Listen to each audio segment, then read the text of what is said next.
ரெகுலராக வந்து கழுத்து பகுதிக்கு ஒரு சின்ன மசாஜ் மாதிரி வந்து பண்ணிக்கிறது. ஸோ வீட்டில் காலையில் குளிக்கிறதுக்கு முன்னாடி மகாராஜா தைலம் நல்லா கழுத்து பகுதியில் அப்ளை பண்ணிவிட்டு அதுக்கப்புறமா வார்ம் வாட்டர் வச்சு நீங்கள் வந்து குளிக்கலாம். அதே மாதிரி நீங்கள் கழுத்து பகுதிக்கு ஒரு சின்ன சின்ன ஒரு அசைவுகள் வந்து நீங்கள் வந்து டெய்லி வந்து பண்ணலாம். வீட்டில் வந்து ஸ்ட்ரெச்சஸ் பண்ணுறது, ஸோ ஷோல்டரை வந்து ஸ்ட்ரென்தன் பண்ணக்கூடிய எக்ஸசைஸ் எல்லாம் வந்து பண்ணுறது.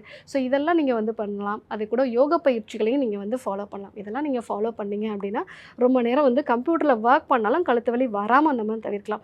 முக்கியமான 2 விஷயம் வந்து நம்ம அவாய்ட் பண்ணணும். ஸோ நீங்கள் ரொம்ப ஸ்ட்ரெஸ்ஃபுல்லாக இருக்கீங்க அப்படின்னா நெக்கை வந்து நல்லா ஸ்ட்ரெச் பண்ணிவிட்டு அதுக்கப்புறமா வந்து ஒர்க் பண்ணுங்கள். ஏன்னா அப்போ தான் வந்து உங்களுக்கு அந்த நெக் ஸ்டிஃப்னஸ் வந்து குறையும். ஸ்டிஃப்னஸோட ஒர்க் பண்ணிங்கன்னா வலி வந்து அதிகமாகும்.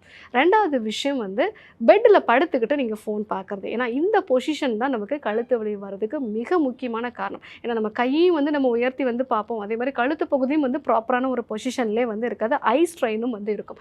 ஸோ நைட்டில் பெட்டில் படுத்துக்கிட்டு நம்ம வந்து ஒர்க் பண்ணுறது. ஸோ இந்த ஒரு விஷயத்தை வந்து கண்டிப்பாக வந்து அவாய்ட் பண்ணணும். நைட்டில் ஃபோன் பார்க்குற விஷயம் இதையும் வந்து நம்ம வந்து பெட்டில் படுத்துகிட்டே பண்ண விஷயத்தை நம்ம அவாய்ட் பண்ணணும்.